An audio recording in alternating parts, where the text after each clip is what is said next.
සල්මතේ හරවයි මට වෙන්නේ.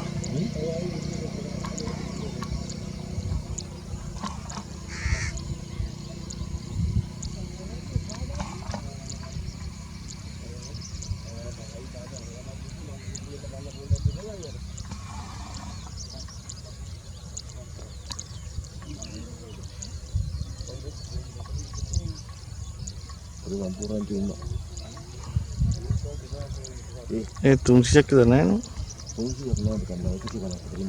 188ක් විතර හිටියා ගියද? හරියටම බෝක්කෝ කෙලින් වගේ එන්නේ.